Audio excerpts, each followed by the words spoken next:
as questões da ideia ou da formação do direito em Aristóteles.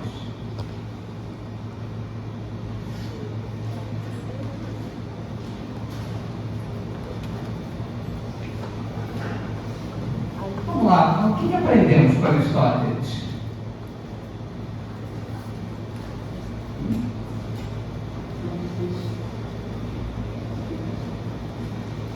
Vamos lá, Aristóteles, planeta Terra.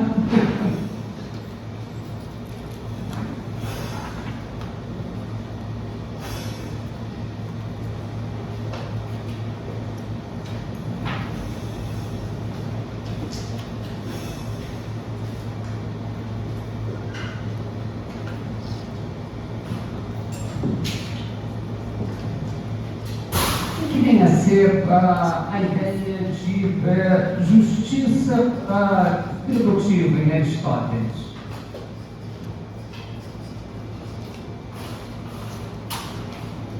Vamos lá, quem se habilita?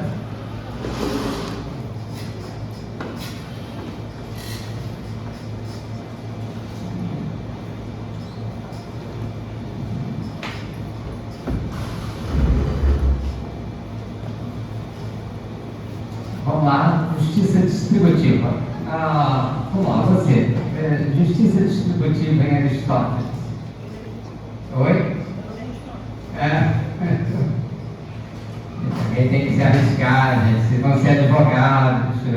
Advogados é o profissional da palavra. Vamos lá, você. Justiça distributiva em Aristóteles.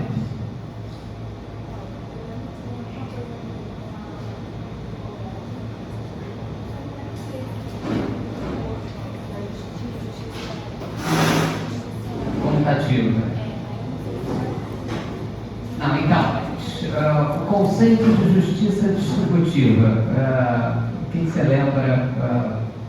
O exemplo de Victor Hugo, João Valjean. Os Miseráveis, Victor Hugo.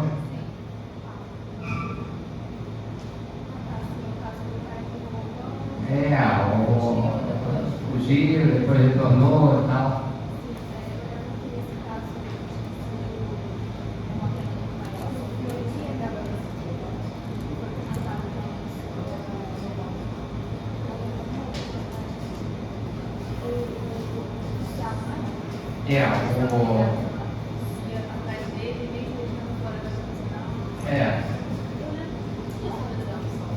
Então, mas dentro da ideia de justiça distributiva, o que é importante na questão da justiça distributiva? Por que se distribuem bens? E qual é a discussão em Aristóteles? A discussão em Aristóteles é o mundo real. O mundo real implica na distribuição de determinados bens sociais.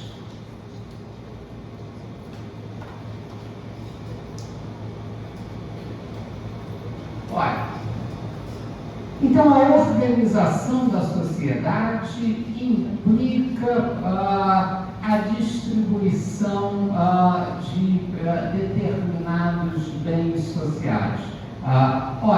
Bens sociais esses que vão estabelecer uma determinada forma de divisão social de bens. Aquilo que a sociedade ou a coletividade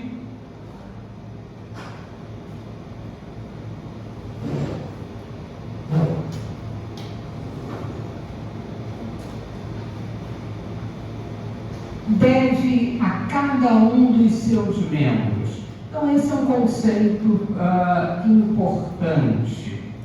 O que a sociedade deve a cada um dos seus membros? Como se distribuem os bens sociais? Esse é o tema da justiça distributiva. Então, a justiça distributiva significa a distribuição dos bens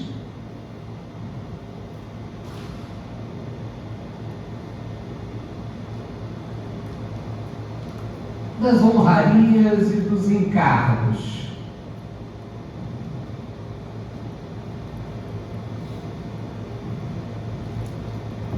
Qual é o critério para a distribuição desses bens sociais? Como é que eles se distribuem?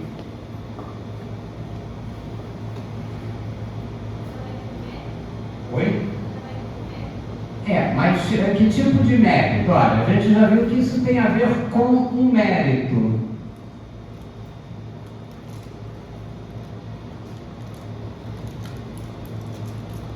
Eu tenho que ter um determinado tipo de merecimento para a distribuição dos bens sociais. Todos eles se distribuem da mesma forma? Então, qual é o critério da justiça distributiva? Oi?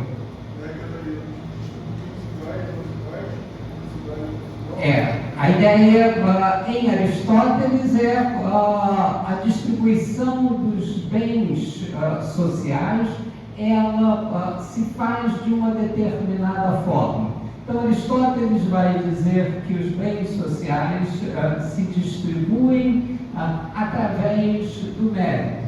Então, eu vou distribuir para os verdadeiramente iguais os bens de uma determinada forma e para os desiguais de outra forma. Então, a forma pela qual os bens são socialmente distribuídos tem a ver com a questão do merecimento, a questão da forma pela qual esses bens devem ser distribuídos. Então, a justiça distributiva consiste em distribuir os bens para os verdadeiramente iguais como iguais e para os desiguais como desiguais, na medida em que se desigualam. Ora, então Aristóteles parte do real, Aristóteles parte da desigualdade. As pessoas não são iguais entre si, elas são desiguais. Ora, qual é o critério legítimo para desigualar as pessoas? Capacidade, condição, necessidade. O que mais? Tem o quarto critério. Aportação de bens à coletividade. Olha, então Aristóteles estabelece 4 critérios.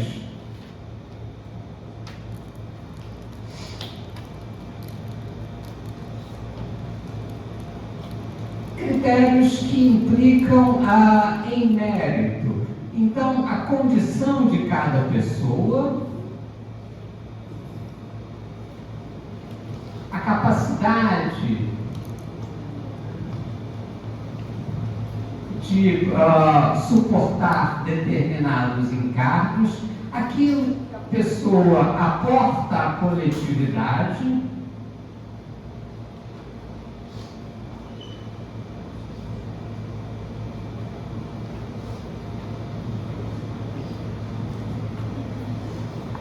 e a necessidade.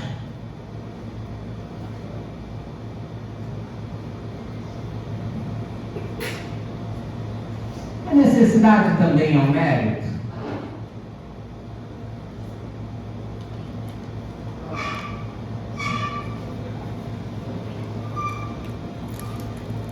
Qual é a diferença da necessidade para os outros méritos?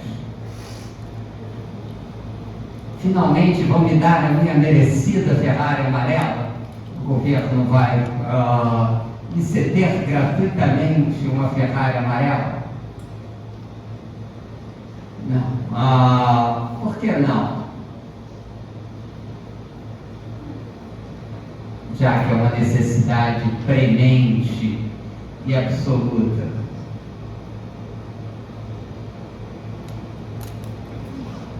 Porque essa necessidade tem que estar de acordo com os outros critérios e tem que estar de acordo com a finalidade social.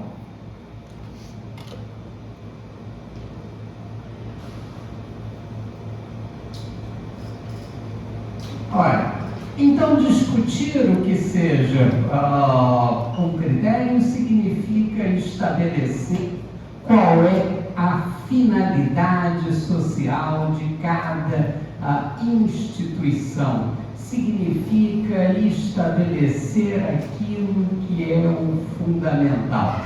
Então, estabelecer um critério de justiça distributiva significa precisar essa circunstância, estabelecer essa circunstância de acordo com a finalidade. Por que isso é importante?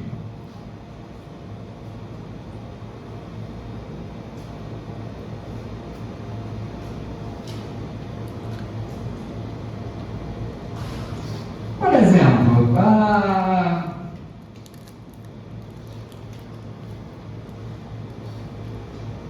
você está sentada aí nesta cadeira numa universidade pública. Você fez vestibular e passou, todo mundo passou de uma forma, consoante o mesmo critério. Como é que se entra nessa universidade?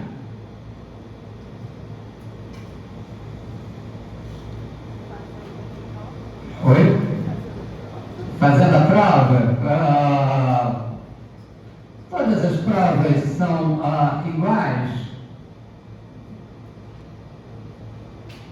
É o mesmo critério para ingressar nessa universidade? Não, né? Essa universidade se ingressa consoante 4 filas diferentes.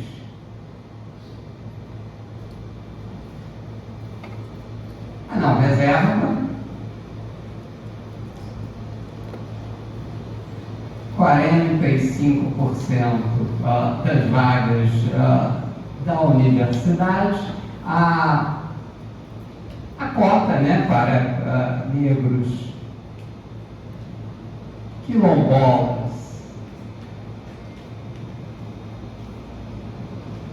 e índios, 20%, egressos da escola pública,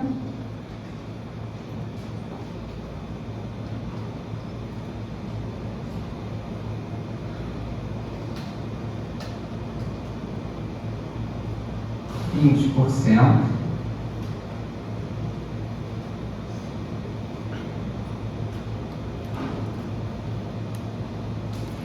Deficientes e filhos de policiais, bombeiros, agentes penitenciários mortos em combate, 5%.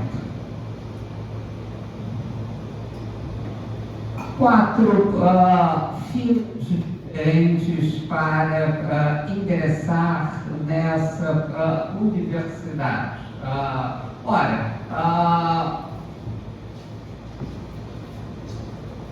Cada uma com um determinado tipo de critério.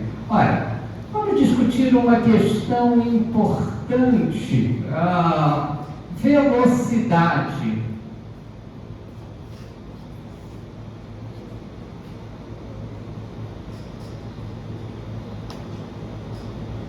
Esses aqui todos têm que ser carentes, né? Tem que ter uma determinada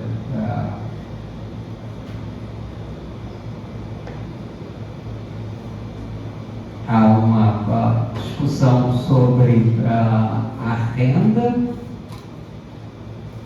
Qual é a fila mais rápida?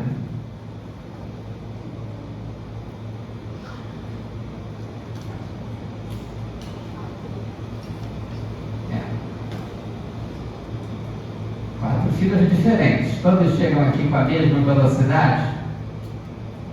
Quem passa para o primeiro período na manhã e tem o prazer de estar aqui?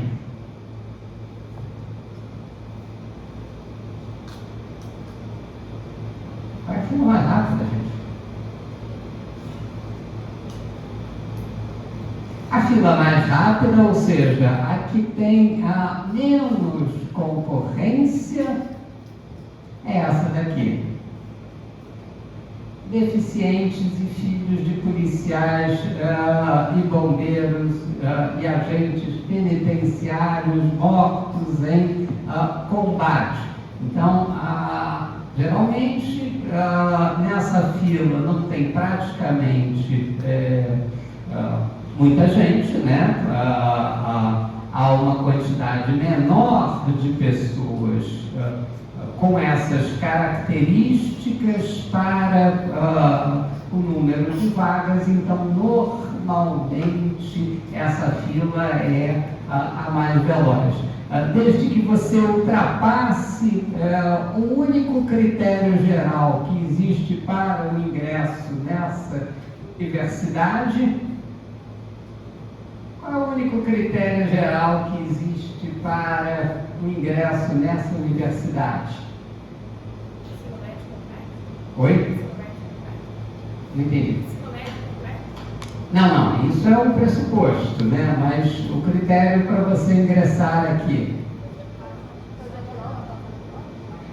Não, você passa com qualquer nota? Tirar uma nota acima da de corte e existe uma nota mínima. Eu estabeleci isso há 20 anos atrás, quando fui conselheiro da universidade. Qual é a nota mínima para ingresso na UERJ? 2. Se você tirar uma nota mínima 2, por que 2? Porque 2 era, na época, o ingresso, a nota mínima média para você ingressar na faculdade que tinha a menor média, que era a Faculdade de Formação de Professores lá de São Gonçalo. Então, a média para ingresso lá era 2, então se estabeleceu uma nota mínima de 2 e continua assim até hoje. Então, se o sujeito tirar 2 e ingressar nessa cota, ele vai direto para que essa sala de aula, né, chega. Então, essa é a fila de maior velocidade.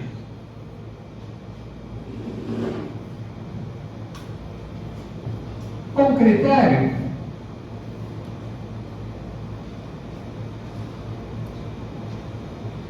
Qualquer critério é bom? Não.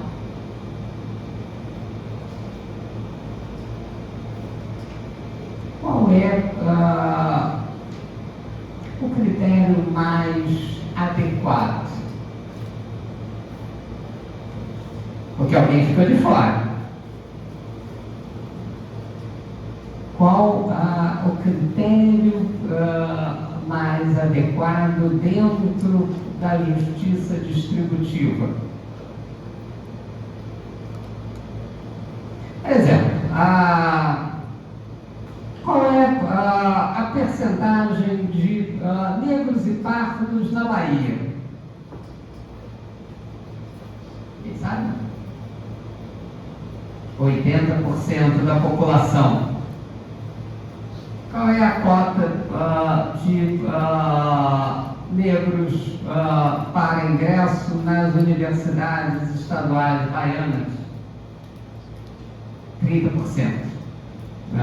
Então, de acordo com esse critério, jamais se chegará a preencher a totalidade da efetiva do efetivo estabelecimento populacional da realidade populacional da Bahia. Então, jamais se chegará à porcentagem adequada lá dos 80% com essa cota. Então, qual é o bom critério? Ou qual o critério para se selecionar as pessoas? Como estabelecer o critério adequado? Entenderam o problema hipotético? Está claro essa questão? Então vejam que essa é a questão fundamental. Eu tenho que estabelecer qual é o critério adequado para desigualar as pessoas.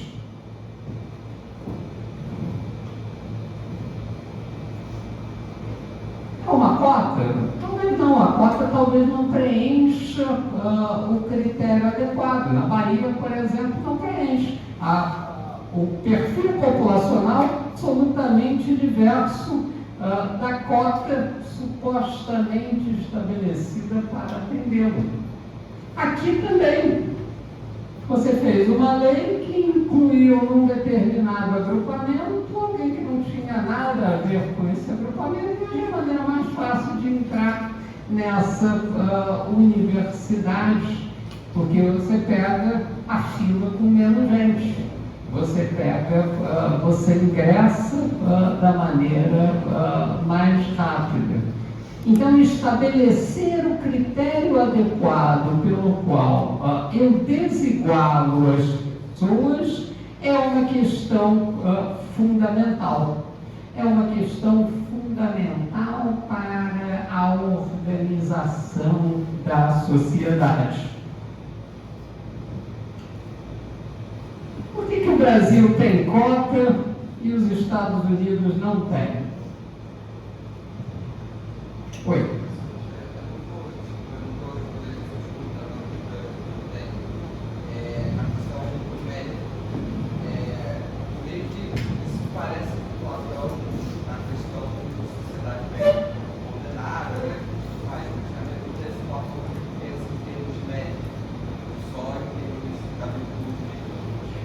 Os dois têm a mesma concepção, ambos estão buscando a questão da virtude.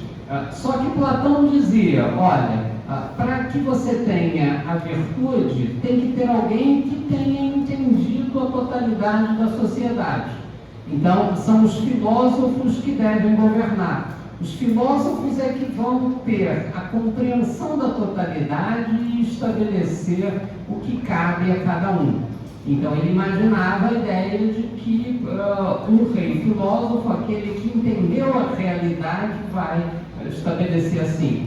Aristóteles não. Aristóteles diz o seguinte, olha, a realidade pode ser ensinada, ela pode ser compreendida. E a forma de você chegar a isso é através do direito. É o direito que vai ensinar às pessoas qual é a proporção adequada para estabelecer o que é de cada um. Então, ele transforma a ideia de direito numa coisa que pode ser ensinada, algo que pode ser explicado para as pessoas. Em Platão, isso não existia. Em Platão, um idiota jamais deveria governar a república, porque ele jamais chegaria a esse entendimento. Aristóteles é mais otimista, ele parte da ideia de que isso pode ser ensinado, a virtude pode ser ensinada, a justiça pode ser ensinada. Então essa é a ideia aristotélica. Aí ele vai dizer como é que ela pode ser ensinada? Através do direito. É o direito que vai estabelecer a proporção adequada. Ora, voltando ao problema da proporção, uma cota talvez não chegue a essa proporção. Por que os Estados Unidos não estabeleceram a cota?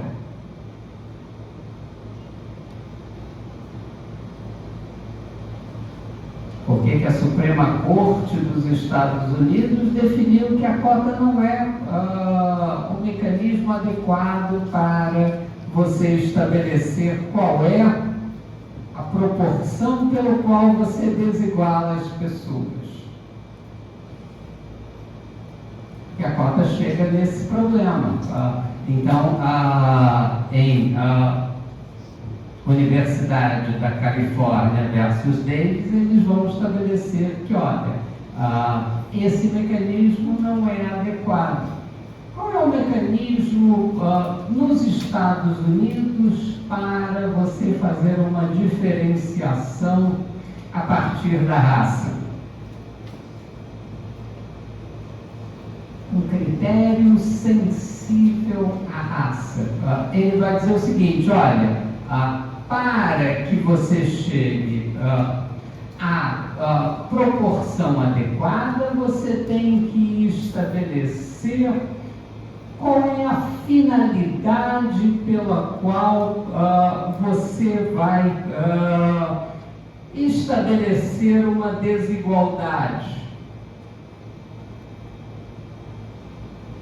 Por que você deve ter uma desigualdade no campus universitário?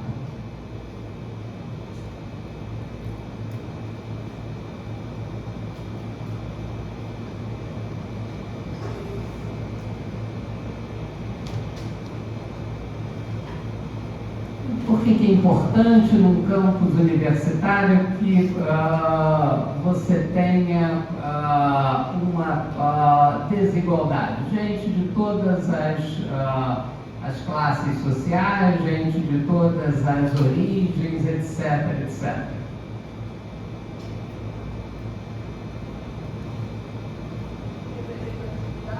Oi? Mas o que significa representatividade? O que é importante? Se é uma universidade, nós somos uma universidade, por que isso seria importante? Ou por que é importante? Então, você tem que ter ou você tem um determinado objetivo. Qual é esse objetivo? Oi? Sim, a inclusão, mas porque você vai incluir pessoas diferentes. Qual o objetivo?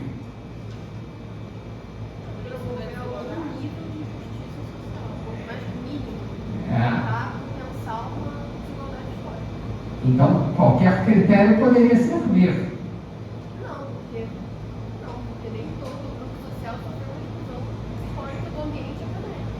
Então, se eu estabeleço um critério, eu estaria atendendo essa circunstância.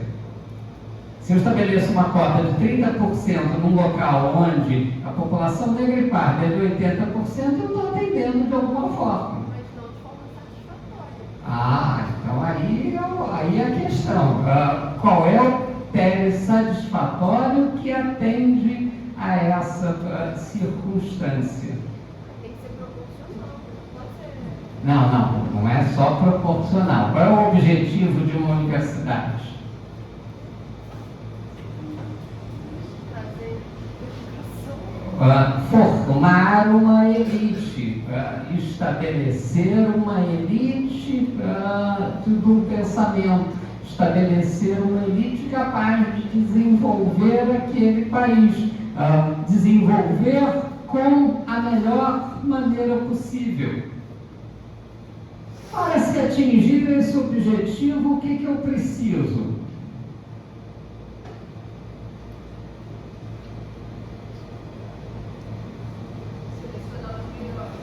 selecionar os melhores. E de que maneira eu seleciono os melhores? Eu seleciono os melhores através da maior diversidade possível. Olha, então o objetivo final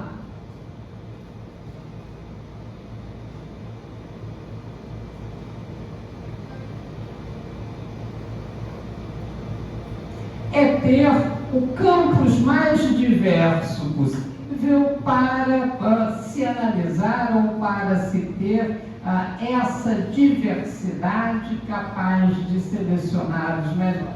Olha, então, a Suprema Corte dos Estados Unidos vai dizer o seguinte, olha, o critério adequado para o ingresso na universidade é aquele que permita a maior diversidade possível, é aquele que permita se estabelecer a seleção dos melhores, e os melhores serão estabelecidos se você tiver a maior diversidade. Então, um critério sensível à raça, um critério sensível à população asiática, um critério sensível àqueles que jogam bem futebol americano, um critério sensível a diversas circunstâncias de acordo com a autonomia da universidade. E vai se estabelecer a forma pela qual essa igualdade ou esse critério para desigualar as pessoas, ele vai ser adequado, o controle desse critério. Então você tem que estabelecer qual é a finalidade para a qual você estabeleceu o critério e a partir daí você definir que forma atinge esse objetivo. Entenderam isso, gente? Onde é que está isso? Abram aí o celular, Constituição dos Estados Unidos da América traduzida.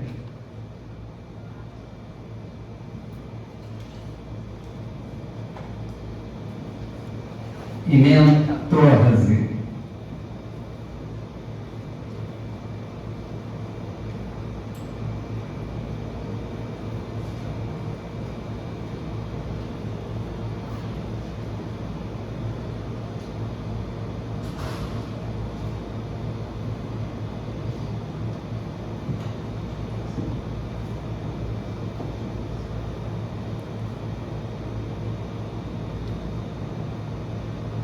Acharam aí a Constituição dos Estados Unidos? Emenda 14.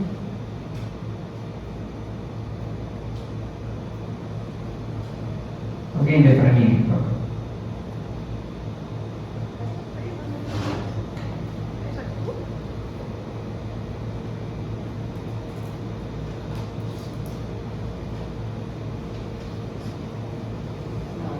Esse aqui é só que são exceções, mas aqui não está completo, não. Acharam aí, traduzido?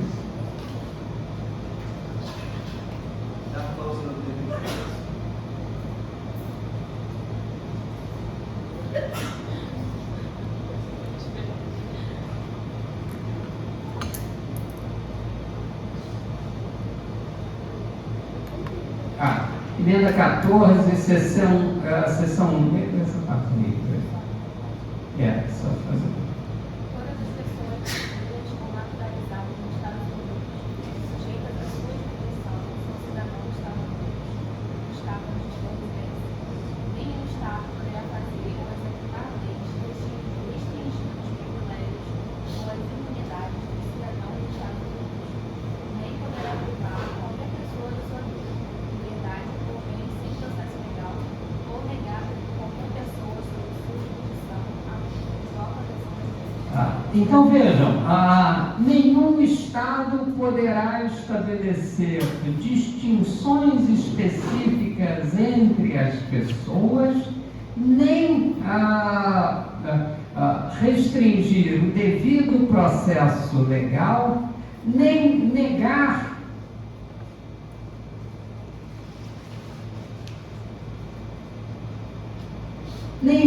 a qualquer pessoa sob a sua jurisdição a igual proteção da lei. Equal rights under the law. Ora, então essa questão é fundamental. A lei norte-americana tem que garantir a cada cidadão a igual proteção da lei. Para você estabelecer uma distinção entre os cidadãos dos Estados Unidos da América, essa distinção ela tem que ter uma conexão com o sentido geral da lei. A lei não pode desigualar as pessoas por critérios arbitrários, por critérios que tenham uma relação com a finalidade daquilo que está estabelecido. Claro isso, gente? Entenderam o que significa isso? Então, para realizar uma distinção do ponto de vista aristotélico, eu tenho que analisar essa finalidade. E eu tenho que verificar se essa finalidade está de acordo com a lei. Está em relação a essa universidade aqui, por exemplo?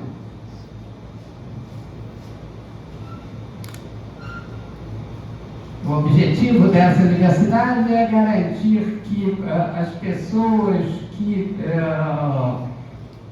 sejam filhos de policiais ou bombeiros militares mortos em combate cheguem mais rapidamente a essa sala de aula.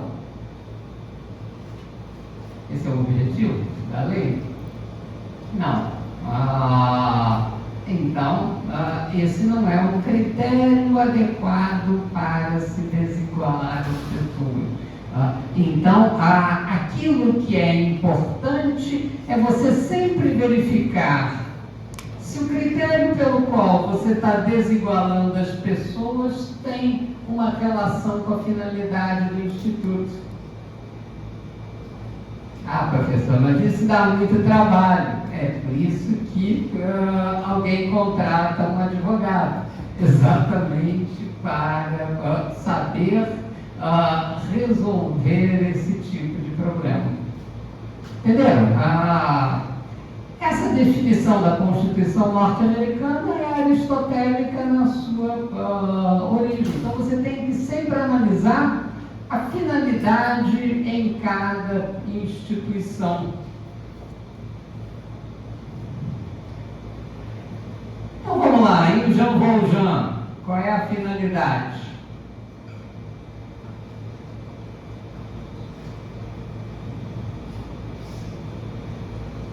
Aplicar a regra?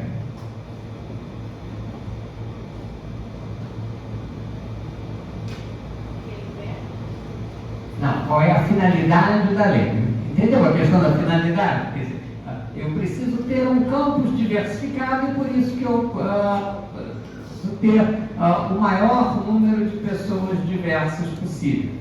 Então, por isso que nos Estados Unidos, o critério pelo qual você vai fazer essa diversidade é estabelecer que você vai ter a maior diversidade. Então, o critério deve atender a essa diversidade.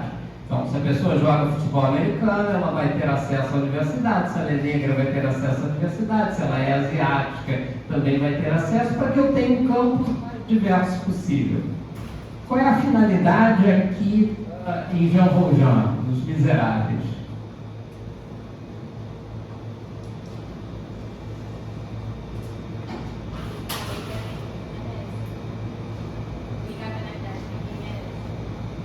Quem merece e de que maneira merece? A lei foi aplicada corretamente nos Miseráveis? Eu acho que foi. Não. Se se foi 19 anos de prisão é uma penalidade razoável para quem furtou um pão?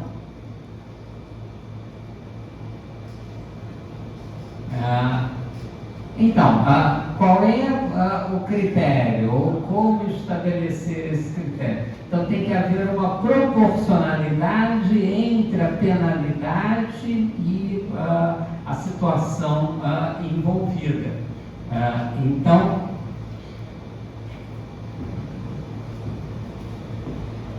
esse tipo de situação tem que ter a aplicação da lei penal?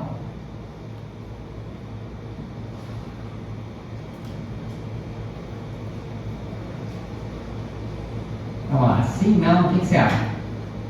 Eu acho que a médica vai ter um problema, deveria ser, sabe por quê? Assim, pode ter uma sanção, só que não prisão. Aí é mais questão. Não excluir um furto famélico da aplicação da lei penal, então nem seria furto. Você tem que ter uma puniçãozinha, se é uma condenada, sabe?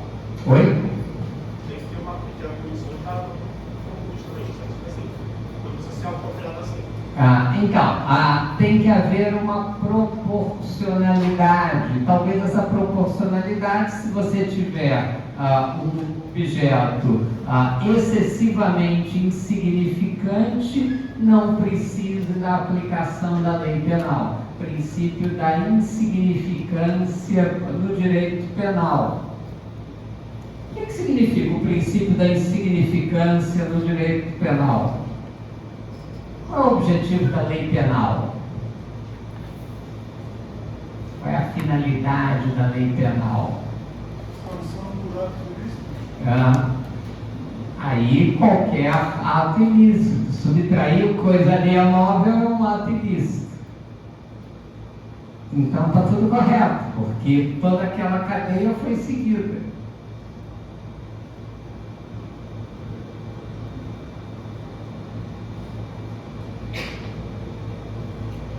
Então, gente,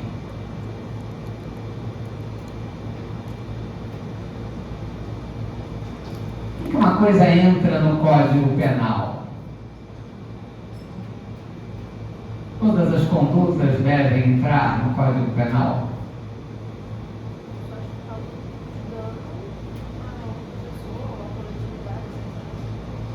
Qualquer tipo de dano que você causa a uma outra pessoa deve entrar no Código Penal?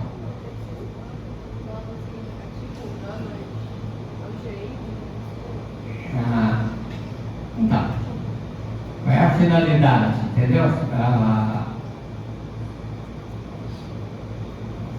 Gente, quem que deve entrar no Código Penal?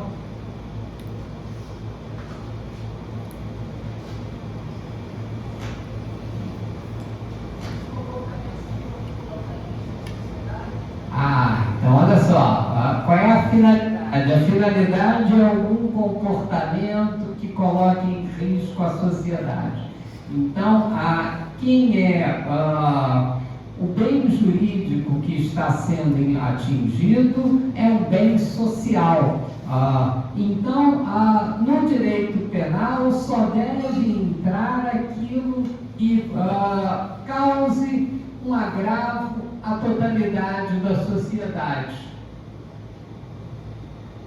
Essa é a conduta que deve entrar no Código Penal. Ora, o furto de um pão causa um agravo à sociedade? Não.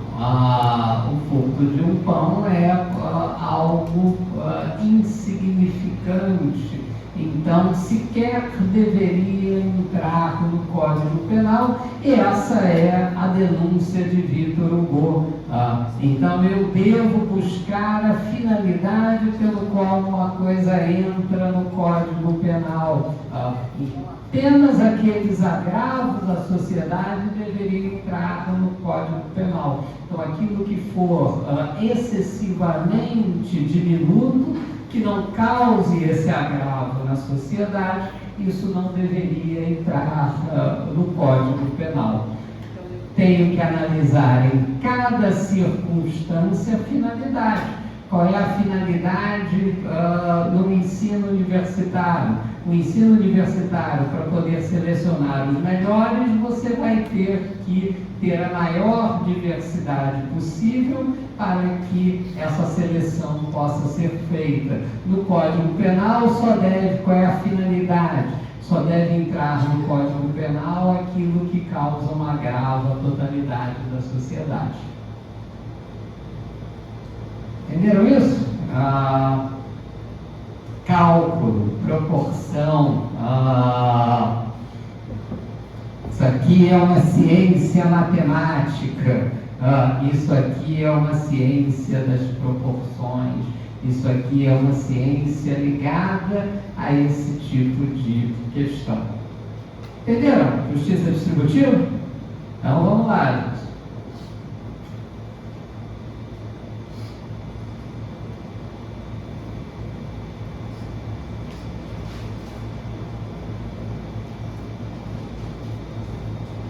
Outro probleminha.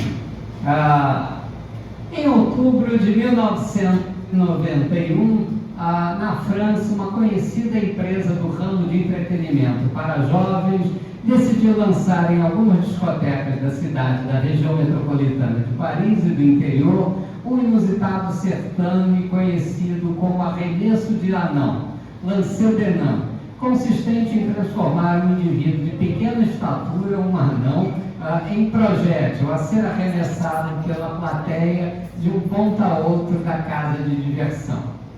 Movido pela natural repugnância que uma iniciativa tão repulsiva provoca, o prefeito de uma das cidades, Morsange-sur-Roche, interditou o espetáculo, fazendo valer a sua condição de guardião da ordem pública na ordem municipal.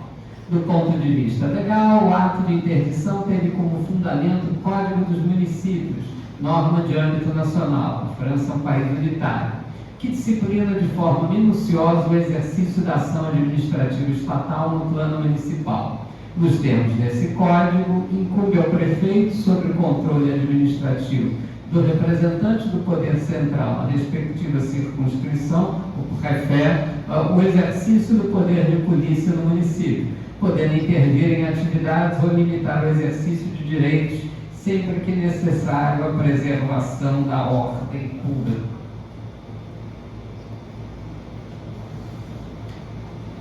Um anão proibido de ser arremessado em litisconsórcio, então, litigando conjuntamente com a Casa Noturna, recorreu da decisão ao Tribunal Administrativo de Versalhes, que anulou o ato do prefeito sob a alegação de que a proibição baixada era ilegal, pois violava a sua liberdade de iniciativa. Por conta de sua baixa estatura, argumentou o anão, estava difícil conseguir um emprego na cidade. Dessa forma, ser lançado de um lado para outro na boate era o único emprego que havia obtido, e agora o Estado estava lhe retirando o seu próprio sustento. Então, o anão sustentava o seu direito à liberdade de iniciativa, liberdade de trabalho. Então, era um trabalho condigno, o anão tinha família, ele precisava sustentar a sua família. Ser arremessado como uma bola era o melhor emprego que ele havia conseguido. A partir dos conceitos apreendidos, explique qual a concepção de justiça que encausa na conduta do Tribunal Administrativo de Versalhes, anulando o ato do prefeito que proibia o arremesso de anão.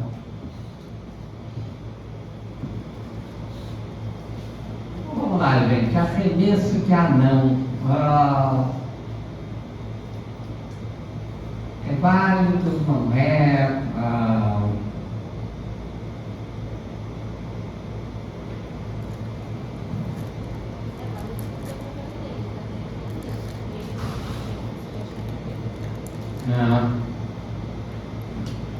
Então, qual é o objetivo, qual é a finalidade? Oi?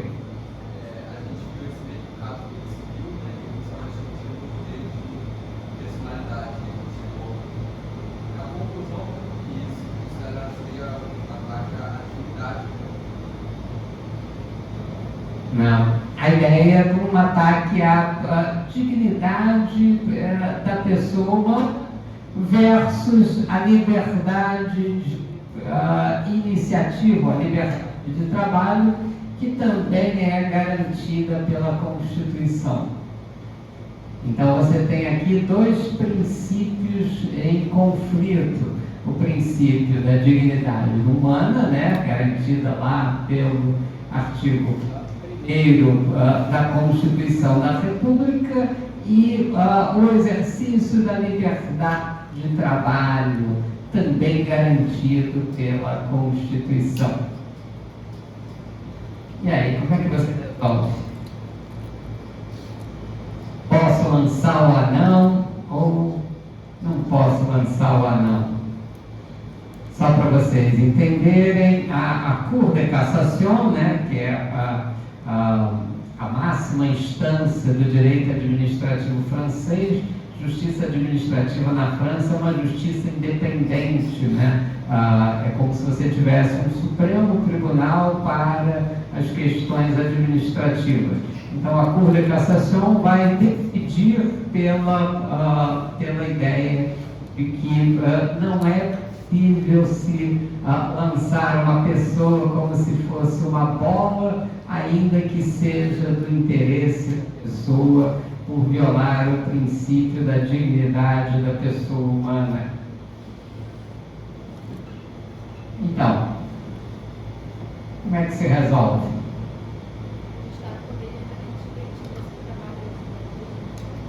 Ele não arrumou nada melhor, só tinha... ele já aprendeu a cair, então ele ganhava boas gorjetas, ele conseguia sustentar a família de maneira bastante adequada com esse emprego, Era amigo das pessoas, as pessoas jogavam ele para um lado, jogavam para o outro, ele fazia amizade com todo mundo. Mas o que eu vou dizer é que eu falo para vocês, visto que com esse argumento, independente de dignidade da pessoa humana, tirou o sustento do cara, ele devia ressarcir de alguma forma, sei lá, dar um auxílio, garantia, as coisas garantir algum tipo de trabalho e tal, porque, nesse caso é o interesse individual contra o interesse público, Então, já que eu estou pelo interesse público, você também pode ignorar a pessoa precisar trabalhar e, querendo ou não, por causa do estigma social, ele não consegue. Então, o Estado teria que, no caso, ressarcir de alguma forma. Então, olha só, mas o problema é exatamente essa decisão, há que se estabelecer uma única solução, Só pode haver um Highlander. Então, no direito, você só pode ter uma solução. Ou a solução é por um lado, ou a solução é por outro. Não, a solução foi É. lado da dignidade da pessoa humana. Então,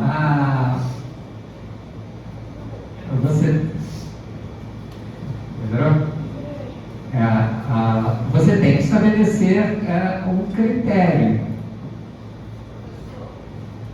Dentro da... Oi.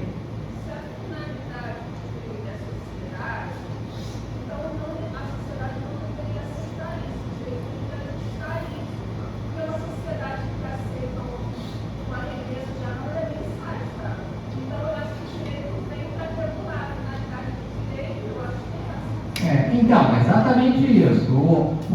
A Cour de Cassation vai estabelecer, olha, isso não é uma maneira adequada. Por quê? De um ponto de vista kantiano, o homem é um fim em si mesmo. O homem não pode ser usado como um meio para nada. Então, a dignidade humana vai preservar essa ideia de finalidade. Então, o homem ser usado como uma bola para a diversão das pessoas não é uma maneira adequada para se ter um determinado emprego, ainda que seja no interesse da própria pessoa. Então, aqui o interesse da coletividade vai prevalecer. Então, aqui vai se estabelecer se não é um mecanismo legítimo. Então, eu tenho que sempre analisar a finalidade. Porque, em termos aristotélicos, eu só posso desigualar as pessoas se essa desigualdade estiver de acordo com a finalidade para o qual aquele instituto é orientado. Entenderam isso, gente? Então,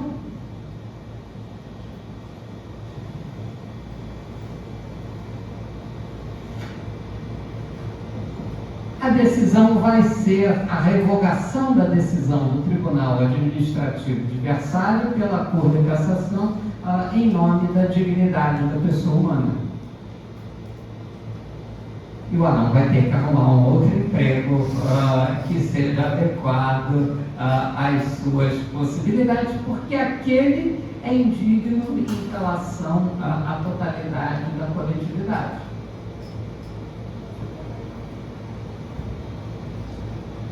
Perfeito, gente? Ok? Oi.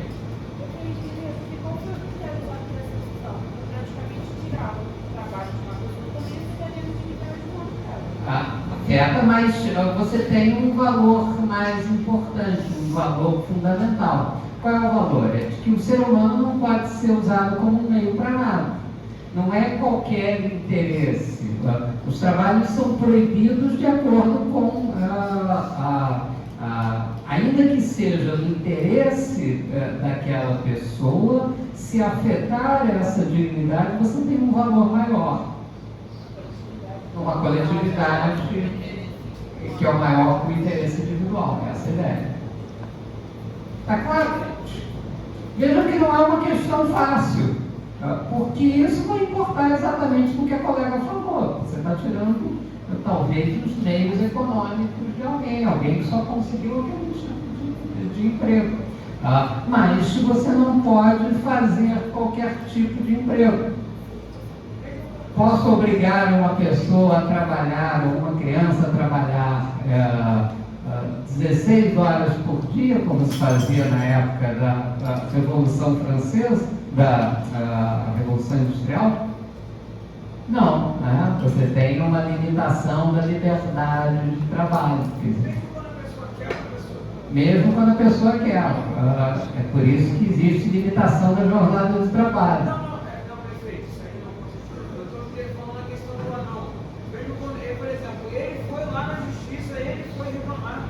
Ele foi reclamar. E a justiça precisa dar uma decisão. Isso é uma forma digna de trabalho? Não. Existe um valor fundamental, que é o valor de você não usar a pessoa como um meio para nada. O homem é um fim em si mesmo, né? Como Kant dizia. Né? Então, ele não pode ser usado como se fosse uma bola, entendeu? Ainda que seja no interesse econômico dele mesmo. Oi? Como é que esse caso foi parar na ONU se já tinha nada aparecido na França? Não foi na ONU, né? É a Cour de Cassation, na instância máxima da Justiça Administrativa Francesa. É que o direito civil tinha chegado até a ONU.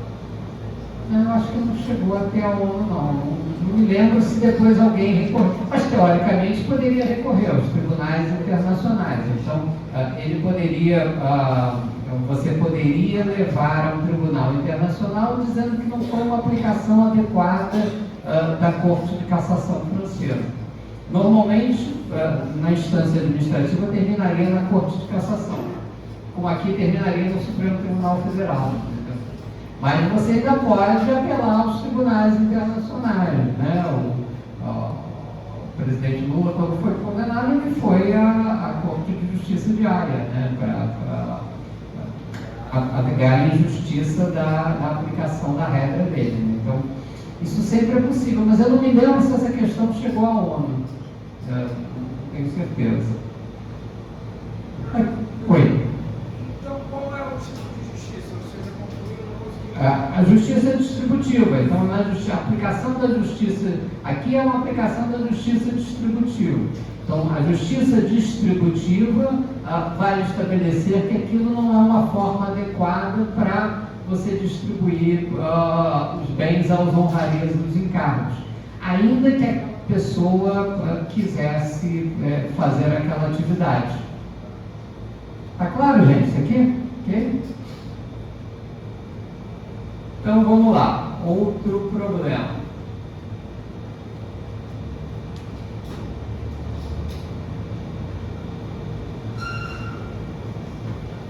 Na década de 80 do século passado, a SICA, Companhia Industrial de Conservas Alimentícias, realizava com os agricultores do Rio Grande do Sul compras das safras de tomates para sua industrialização, com a produção de extrato de tomate enlatado. Os contratos de compra de safra eram contratos padrão de compra e venda, e as sementes para o plantio da safra seguinte eram dados gratuitamente para os agricultores. Então a SICA, que produzia extrato de tomate, ela dava gratuitamente para os agricultores as sementes para o plantio e ela comprava a safra, contrato comum de compra e venda de safra de tomate. Um agricultor do município de Canguçu, na zona sul do estado do Rio Grande do Sul, costumava plantar esses tomates, cujas sementes lhe eram entregues pela SICA, na qual, à época oportuna, adquiria produção para a posterior industrialização. Na safra de 1987-88, a SICA deixou de adquirir o produto, tendo o agricultor, como de praxe, realizado a plantação. Aí o agricultor pleiteou indenização pelos danos sofridos com a perda da produção, uma vez que não teve a quem vender o produto. O processo foi distribuído ao Tribunal de Justiça do Rio Grande do Sul, sendo relator o desembargador Rui Rosado de Aguiar Júnior, que proferiu o seguinte voto: tanto basta para demonstrar que a RE, após incentivar os produtores a plantar a safra de tomate, instando-os a realizar despesas e envidar esforços para o plantio, ao mesmo tempo em que perdiam a oportunidade de fazer o cultivo de outro produto, simplesmente desistiu da industrialização do tomate, atendendo aos seus exclusivos interesses, no que agiu dentro do seu poder decisório. Deve, no entanto, indenizar aqueles que realmente confiaram no seu procedimento anterior e sofreram prejuízo. Confiaram eles lealmente na repetição do que acontecera em anos anteriores. A partir dos conceitos aprendidos, explique a noção de cumprimento dos pactos e defina qual a concepção de justiça aqui em causa. Então, vamos lá, gente. Que tipo de justiça está em causa aqui? Oi. Parece ser a comutativa. Por que comutativa? Porque nos outros casos a distributiva é em relação a um poder mais superior, tipo o Estado, e um poder que é subordinado a essas decisões. Já lhe parece uma esfera mais privada, que tem uma relação que seria, no caso, horizontal, não foi, e aí por isso eles pedem indenização. Então aqui, como a colega falou, nós temos uma relação horizontal, então uma relação entre indivíduos, justiça comutativa, aquela justiça que incide entre indivíduos. Qual é o princípio da justiça comutativa? Igualdade. A igualdade, como é que se chama essa igualdade em direito? Aritmética ou sinalágma. Então tem que haver uma relação de equivalência entre prestação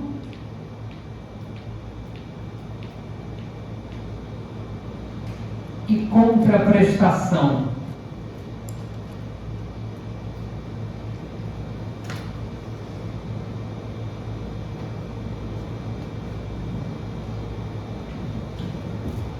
Houve essa circunstância de desigualdade, nesse caso,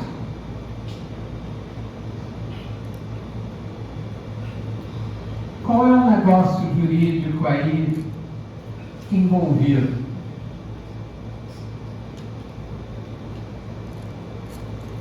O que a SICA comprava? Uma safra de tomate,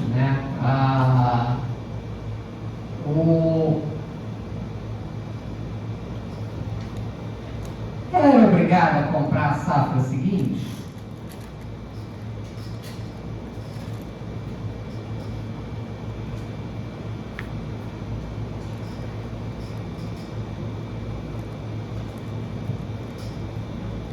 Contrato padrão de compra e venda, e ela dava gratuitamente as sementes para os agricultores. Violou alguma coisa do contrato?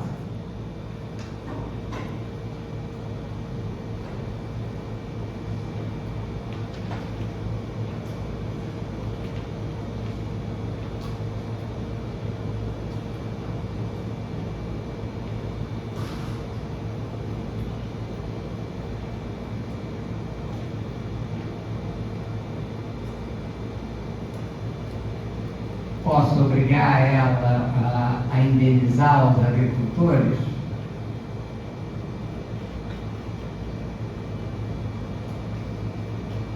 Ou era um desembargador louquinho?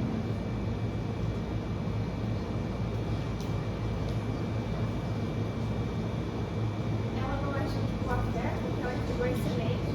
Geralmente ela entregava as sementes e comprava. Aí do nada ela precisou comprar. Ela doava as sementes, né? Ela doava as sementes para a safra seguinte. Então ela tinha que ter especificado que não ia comprar. Oi? Ela tinha que ter falado que não ia comprar mais tomate. Então, esse tipo de comportamento, que era um comportamento voluntário, que era um comportamento de doação, condicionava a ação dela de alguma forma?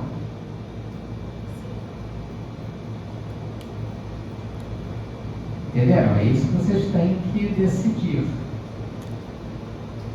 Eu acho que se ela tivesse avisado com antecedência, a pessoa que produzia tomate poderia se planejar para, sei lá, levar a produção para outro mundo. E aí, como ela não avisou com antecedência, como ela deu a entender que não, isso ela meio que agiu de má fé. Ela tinha um comportamento, ou ela estabeleceu no que em direito civil vai se estabelecer como situação jurídica por comportamento concludente.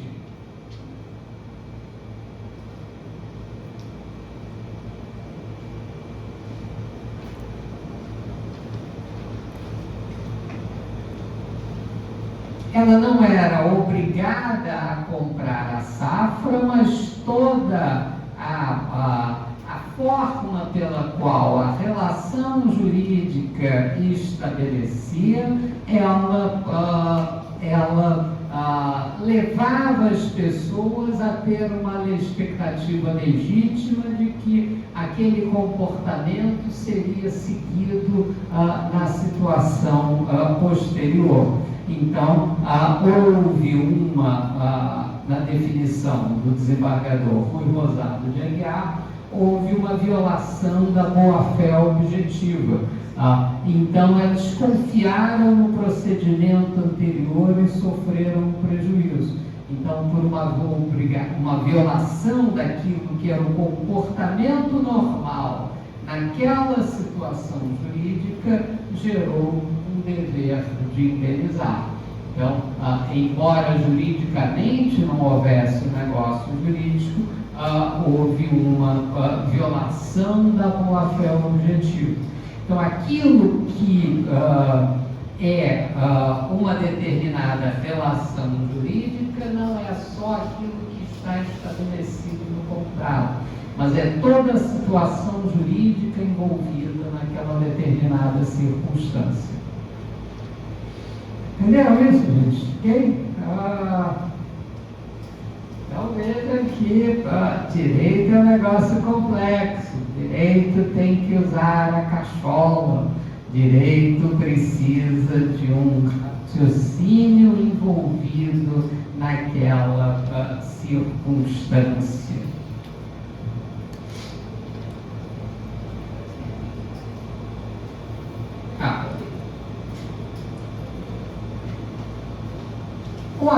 negocial foi realizada em 9 de 9 de 1907 entre o conde Álvares Penteado e os industriados Jorge Street, Delfonso Dutra e Alexandre Leslie, cujo objetivo era fundir numa só as fábricas Santana, São João e Santa Luzia, constituindo para esse efeito uma sociedade anônima cujo patrimônio consistia nesse estabelecimento. O conde Álvares Penteado e sua mulher alienaram a nova sociedade, a Companhia Nacional dos Tecidos de Juta, a sua fábrica de Juta Santana, na cidade de São Paulo, no bairro da Moca, pelo valor global de 10.500 contos de réis, sendo 7.500 contos de réis concernentes aos bens componentes da fábrica e 3.000 contos de réis referentes à posição por ela conquistada no mercado, com o prestígio e tirocínio negocial do conde Álvares Penteado. Um ano depois da alienação da fábrica, o conde funda a nova fábrica, a Companhia Paulista de Aniares, no mesmo bairro da Fábrica Santana, com o mesmo ramo industrial. A Companhia Nacional dos Tecidos de Juta intenta, então, a ação contra Álvares Penteado e a Companhia Paulista de Aniares, argumentando que a mesma destinava-se ao intento manifesto e doloso de fazer concorrência aos produtos da autora. Deveriam, assim, os réus restituírem os 3.000 contos de réis correspondentes à estimativa da posição e freguesia da fábrica alienada, e mais as perdas e danos de os juros de mora. Argumentou a autora que os que contribuíam com determinada coisa, ainda que incorpore, com bens de qualquer natureza, para a formação do capital das sociedades anônimas, não os podem retomar ou substituir no todo ou em parte, devendo ao revés assegurar o senhorio, gozo e posse pelas mesmas regras analógicas do artigo 215 do Código Comercial, que obrigam o vendedor para com o comprador, nos casos de perda por ação ou moléstia, causado por fato próprio ou por terceiros. Além disso, argumentou a doutrina de Aubrey Hall e de alguns escritores que desrepetem a lição de que na alienação de um fonds de comércio, um fundo ou estabelecimento de comércio, se entende implícita a cessão do achalandagem da clientela, e como consequência dessa, a interdição ao vendedor, ao menos em uma data próxima à venda, de abrir na vizinhança outro estabelecimento com a mesma natureza. A Companhia Nacional de Tecidos de Juta perdeu em primeira instância. Na sentença, considerou que a freguesia não foi objeto da escritura pela qual a Companhia de Juta adquiriu a fábrica Santana e suas dependências. Nem os peritos, ao avaliar os bens da fábrica para a constituição da companhia, destacaram a sua posição em clientela como valor distinto e autônomo, senão que a tomaram em consideração para fixarem o preço global dos bens da usina. Então essa é, no início do século, uma grande questão comercial que vai estabelecer ou vai defrontar os dois grandes advogados da época, José Xavier Carvalho de Mendonça e Rui Barbosa. Então, uma das questões mais polêmicas do direito civil naquela determinada circunstância. Isso vai até o Supremo Tribunal Federal e, no final, Rui Barbosa, que defendia os interesses da Companhia de Tecido de Juta, ele acaba perdendo a questão. A partir dos conceitos aprendidos, explique qual a noção de justiça aqui em causa. Então, vamos lá. Comutativa ou distributiva?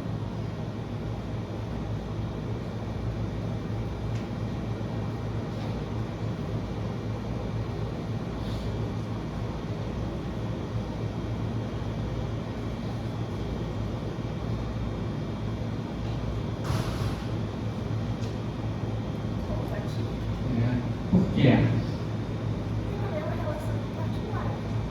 Uma relação entre particulares. Então, eu tenho uma compra e venda, né, de uma companhia de tecidos de juta etc.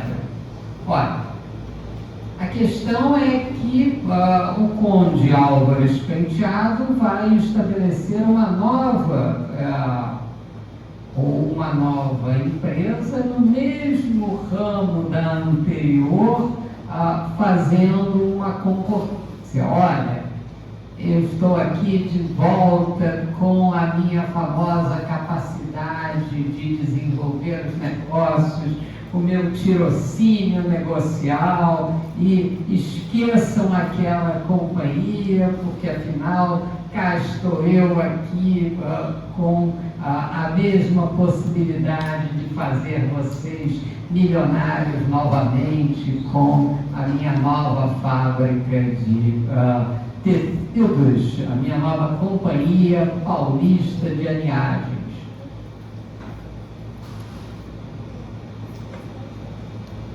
Cabe indenização ou aquilo foi uma operação perfeita?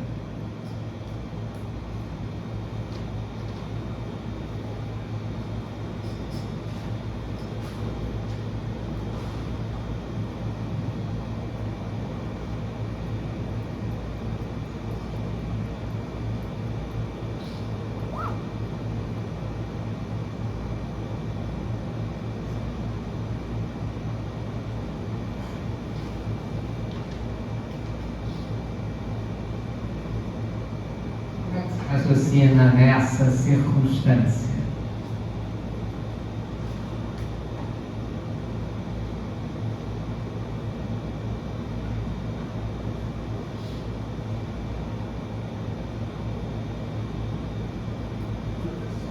Oi.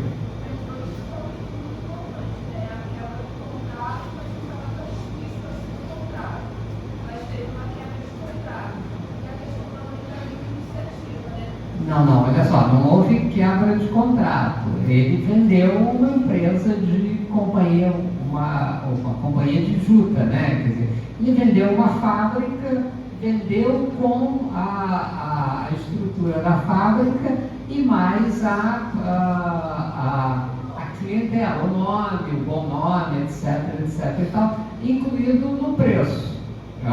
Então, ele vendeu aquilo e depois ele abre uma nova empresa com a mesma função, no mesmo bairro, etc.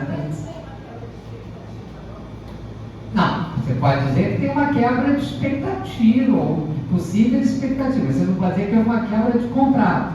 Entendeu? Ele não se comprometeu a fazer nada por contrato.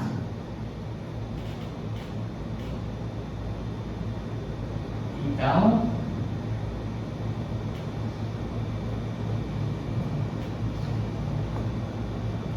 ainda vai receber compensação. oi? Então, ele vai receber compensação. Ele vendeu a empresa e a história. Depois, se ele quiser abrir um negócio perto, daí está relacionado com o contrato. Então, essa é uma solução possível. Perfeito? Perfeita. Pensem que essa é a última questão que o professor de Direito Civil na prova de magistratura pergunta para você. Compra e venda perfeita. Isso é a única coisa que lhe impede de se tornar um juiz. Responder de maneira inadequada a essa pergunta. Então, o que você responde?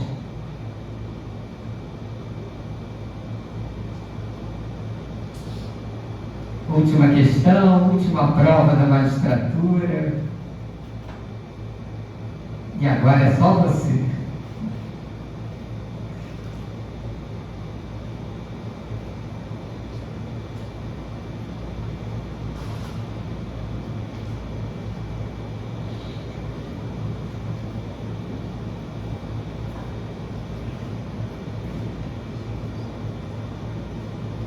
Houve violação da boa-fé objetiva, daquela obrigação de correção e lealdade como na situação anterior do extrato de tomate?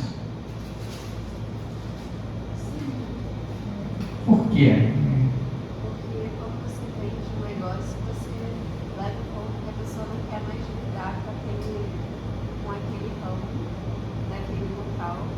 E aí a pessoa vende isso, vende o negócio, lucra com isso, porque ela recebeu dinheiro na venda.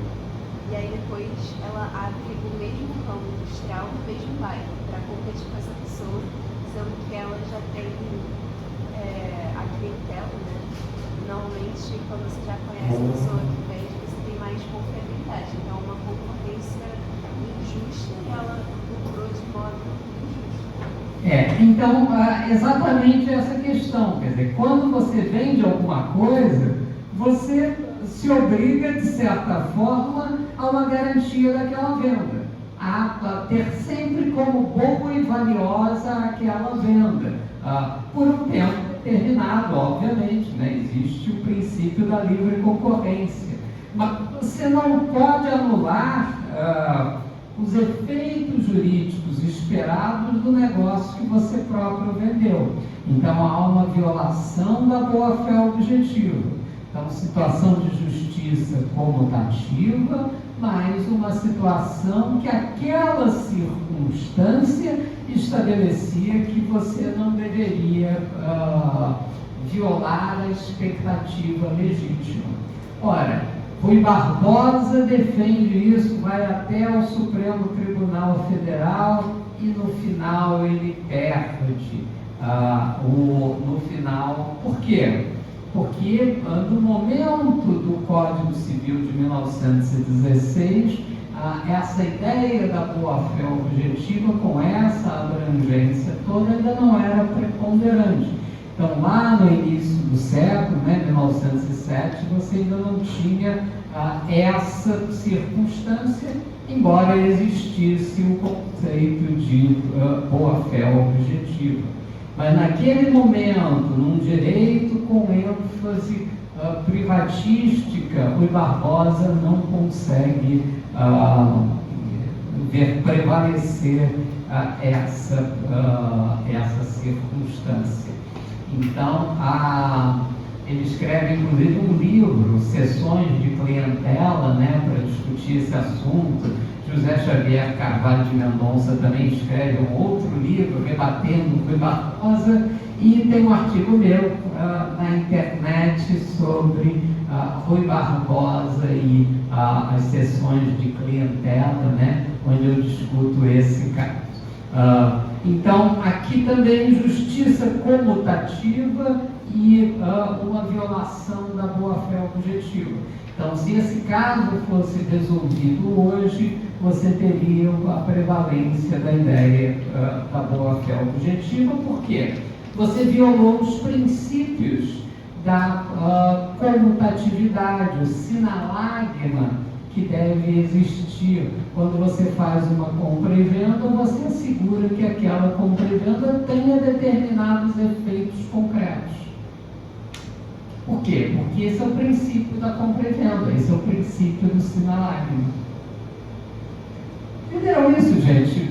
Vocês, para entender direito, você tem que saber o que está em causa, você tem que saber qual é a finalidade, você tem que fazer o raciocínio jurídico adequado. E é isso que Aristóteles vai explicar. Olha, o raciocínio na justiça comutativa é um raciocínio sinalagmático.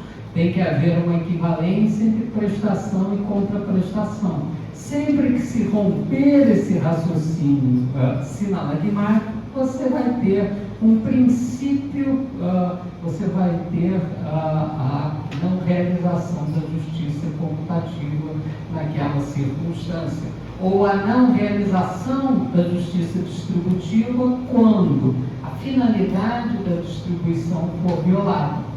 Então, essa é então Aristóteles explica a forma de pensar no direito, explica a forma do raciocínio jurídico. Então, você tem que sempre analisar qual é a situação em causa. Você tem que sempre analisar o que está naquela circunstância. Claro, gente. Você vai ver isso no direito penal. Duas pessoas estão presas numa determinada corda e a corda não vai conseguir sustentar as duas pessoas naquela situação. Ela vai se arrebentar. E você está na parte de cima da corda. O que você faz? Tem o sujeito na parte de baixo da corda.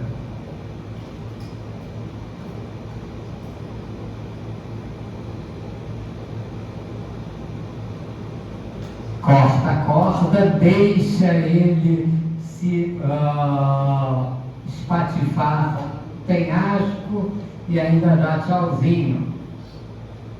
Por quê?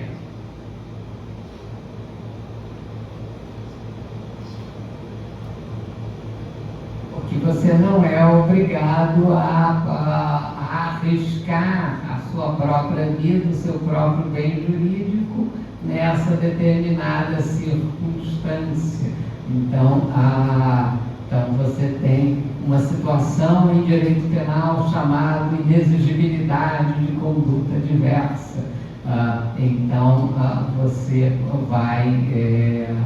Então, aqui você está em estado de necessidade no direito penal. Isso é uma das excludentes da ilicitude. Quem é que vai estabelecer essa ideia? Aristóteles, pelo princípio da justiça distributiva. Você não é obrigado a arriscar o bem jurídico vida, se não é possível salvar as duas vidas, naquela circunstância você está em estado de necessidade. Raciocínio aristotélico de justiça distributiva. Isso serve para direito penal, civil, comercial, serve para qualquer coisa. Uma forma de pensar o direito.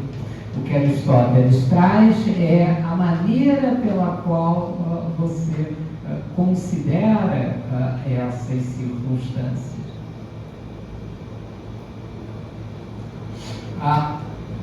O caso Creu e Henri, de 1903.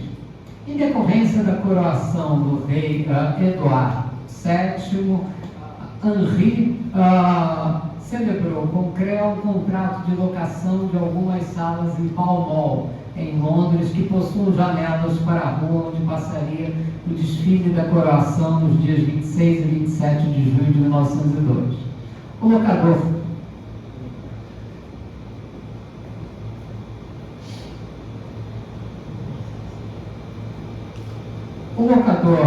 Creu havia anunciado nas janelas do prédio o aluguel para visualização da coroação real e pediu a quantia de 75 libras, sendo que 25 libras esterlinas deveriam ser pagas antecipadamente. O contrato assinado só se referia à locação pura e simples das ditas salas. O rei adoeceu e o desfile da coroação não se realizou. O locador ajuizou a ação para ver o valor integral da locação, mas a sentença de primeiro grau julgou a favor do réu, aduzindo que o locatário não tinha mais a obrigação de cumprir o contrato e ainda tinha o direito de recuperar as 25 libras pagas antecipadamente. O locador apelou, mas seu recurso não foi provido pelo juiz Vogel Williams. A partir dos conceitos aristotélicos, explica o raciocínio jurídico da sentença, confirmada em segunda instância, que tipo de justiça particular foi aqui aplicada, de que igualdade estamos tratando assim, qual a relação disso com a noção de sinalagem e por que aquilo que estava escrito no contrato, a locação de salas pura e simples, foi ignorada pelo juiz como solução para a questão jurídica posta em juízo. Vocês já viram isso, né?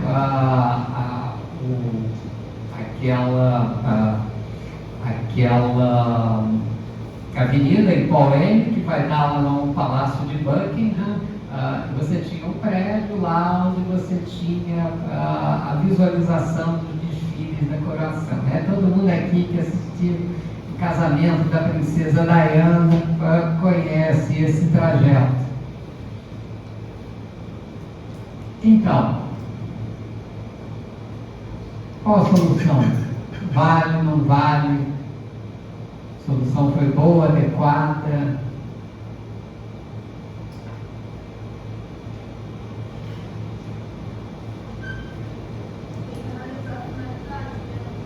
Oi? Finalidade era assistir um desfile. O problema é que ele assinou um contrato de locação pura e simples, né? Que não falava nada em finalidade.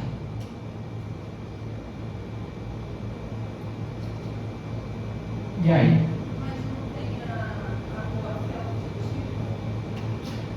Sim, mas como é que você relaciona isso com a boa-fé?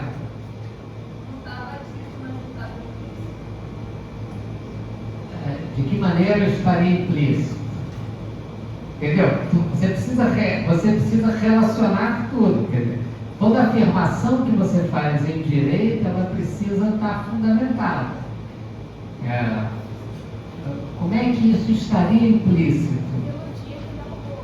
Oi? Ele podia ter alugado a varanda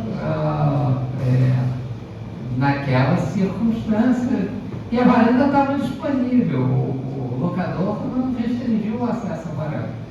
Você continua tendo o direito de usar a varanda pelo contrato que você assinou. Mas, pelos dias que não vou dar para subentender que ele queria ver a coração? Dava para subentender só pelos dias?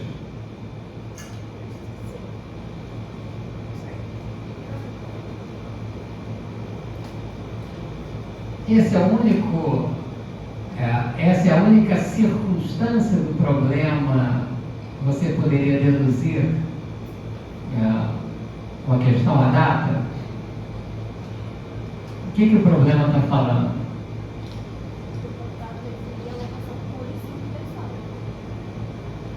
Sim, mas é só isso que está dizendo aqui?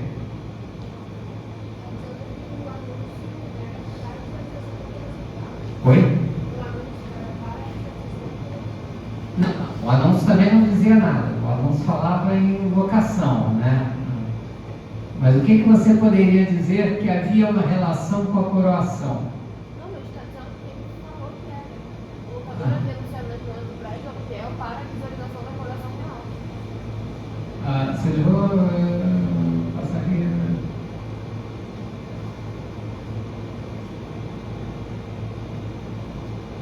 Sim, tudo bem, para a visualização da coroação. Mas qual seria a relação? O contrato não estabelecia isso. Ele falava no anúncio, é algo fora do contrato. Então, eu posso dizer que há uma relação do anúncio, e o que mais além do anúncio?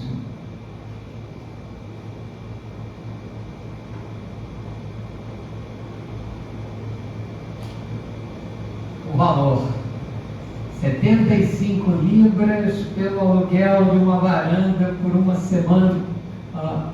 Isso é um valor excessivo nessa circunstância.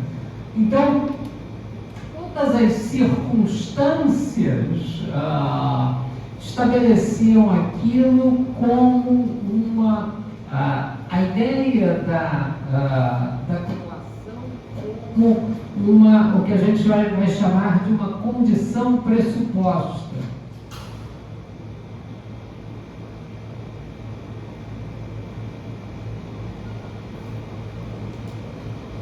A condição pressuposta é aquela condição comum a ambas as partes, que ambas as partes definem como a circunstância fundamental do negócio.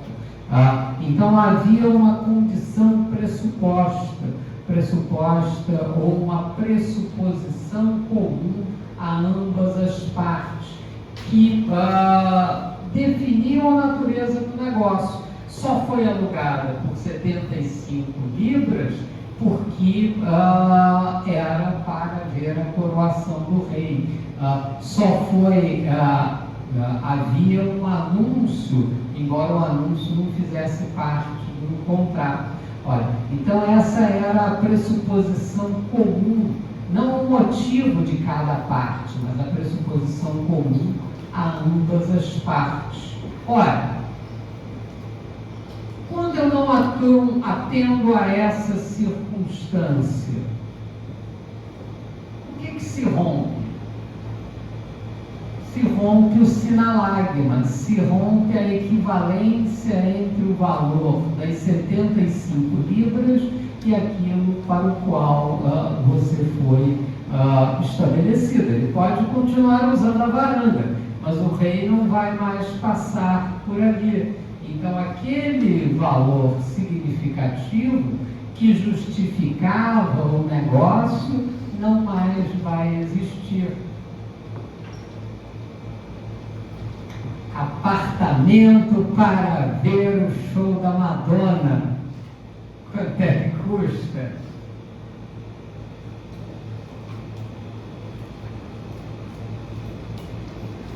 Quanto é que custa um apartamento ao lado do edifício Chopin para você ver a Madonna? Oi? Uns 10 mil reais, né? Provavelmente, se a Madonna não fizer um show ali, ou se ela cancelar o show por algum motivo, você vai poder anular aquele negócio jurídico, embora o valor não estivesse ou não fizesse nenhuma referência ao show. Entendido, gente? Sinalagma, equivalência de prestação e contraprestação. Ora, então qual é a grande vantagem de Aristóteles? Aristóteles vai estabelecer um mecanismo para se pensar o direito, um mecanismo para estabelecer o direito. Então, a partir de Aristóteles, o direito vai se estabelecer como algo real. O direito pode ser ensinado. O direito é uma virtude que pode ser ensinada e ensinar essa virtude significa ensinar os pressupostos inerentes a essa virtude da justiça. Então, o direito tem que ser equitativo, o direito tem que ser justo, o direito tem que ter essa relação sinalagmática. E você tem que analisar de que tipo de relação você está tratando. A relação que existe entre os particulares, numa relação individual, ou aquilo que a coletividade deve a você. A coletividade deve a você a partir de um determinado critério, pelo qual eu permito desigualar as pessoas. E o critério tem uma relação, como vocês viram ali na Constituição norte-americana, em que você tem que manter a igual proteção das leis. Eu só posso desigualar as pessoas se eu mantiver um critério que tenha uma relação com a finalidade. Eu não posso desigualar as pessoas em qualquer circunstância.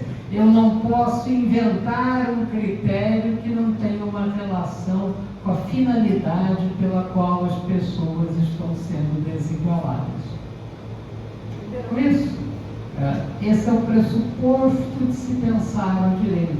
Esse é a lógica que Aristóteles traz para o direito. Depois daqui só piora, mas isso é objeto da próxima aula.